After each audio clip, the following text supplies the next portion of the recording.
Itong Converge Fiber Excess ay determinado na kunin itong si Bong Quinto mula dito sa Meralco Bolts. At mukhang handa raw silang isama ang Magnolia sa isang trade para ito ay mangyari. Mapupunta dito sa Converge si Bong Quinto, samantala naman dito sa Magnolia makukuha nila si Shawnee Winston. At ito namang Meralco Bolts makukuha si Paul Lee. Kung sakasakaling matuloy ang trade na to, ang laki niya, parang blockbuster trade yan. Sa panig ng Meralco, kung makuha mo si Paul Lee, okay na okay yan. Mukhang Bankero at Paul Lee, ibig sabihin, hindi na kinakailangan si Aaron Black, pwede nang i-trade yan. Sa panig ng Meralco, ito yung Converge, itong si Bong Quinto, matagal na nilang gustong makuha yan. Hindi naman ito sekreto. Na isa siya doon sa mga players na gusto ni Coach Aldinayo na malagay sa kanyang lineup. Sa panig naman ng Magnolia, ito si Shawnee Winston, yan ang papalit kay Paul Lee bilang point guard nila. Pwede rin itong small forward o shooting guard. Kaya sa tingin ko, hindi madulugi Magnolia dito kahit i-trade nila si Paul Lee. Magbabago na anyo ng backcourt ng Magnolia. Meron kang Jerome Lastimosa at Shawnee Winston plus yung veterano na si Mark Baroka. Kaya sa tingin ko, magiging maganda to para kay Coach Chito Victorero.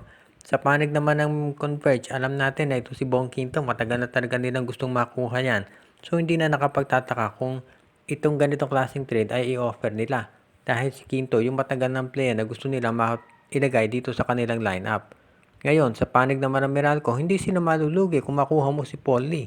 Dahil magkakaroon ka ng isa pang additional scorer para lumakas lalo yung kanilang lineup ngayon. Alam natin, kagagaling lamang sa championship ng Meralco at kung makukuha mo itong si Paul Lee, hindi mo na problemahin yung magiging backup nito si Chris Bankero. Dahil alam nga natin, may ACL itong si Aaron Black, pero nagwa pa rin nila mag-champion kahit wala to. Kaya sa tingin ko, magiging magandang addition na itong si Paul Lee dito sa Meralco at walang malulugi sa tatlong nabanggit na teams kung sakali na matuloy nga ang ganitong trade. Ang San Miguel Beer ay tumitingin dito sa Terra Firma G para makakuha ng additional player dito para sa kanilang lineup.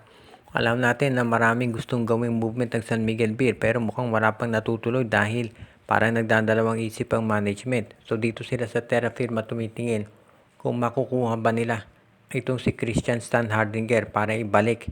So magiging trade daw ay Motaw Tuba for Christian Stan Hardinger kung sakasakali.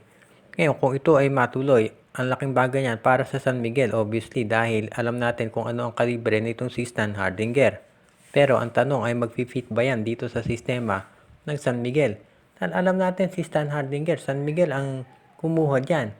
Pero alam natin na hindi naman nagtagal. 5 conferences lang itong si Stan Hardinger dito sa San Miguel dahil nga hindi sila nag-fit nitong si Junmar Fajardo.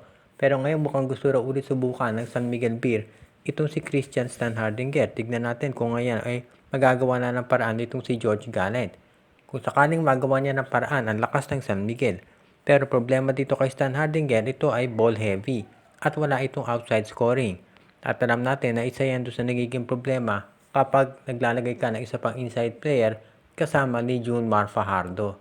So ito ngayon ang pag-iisipang mabuti dapat ng San Miguel. Kung talagang gusto nilang makuha itong si Christian Stan Hardinger mula sa Terra Firma. Hindi naman problema yung pagkuha kay Stan Hardinger, siguradong ibibigay yan ng Terra Firma. Ang tanong, makatutulong ba sa San Miguel kung i-trade nila ito si Tautua para dito kay Christian Stan Hardinger o baka lalong sasama yung sitwasyon. So ito ngayon ang titignan natin kung matutuloy. As it is, alam natin na itong San Miguel Beer ngayon kailangan i-considera yung ganitong klaseng sitwasyon dahil ayaw nila na magkaroon ng isa pang pagkakamali lalo na at ang balita.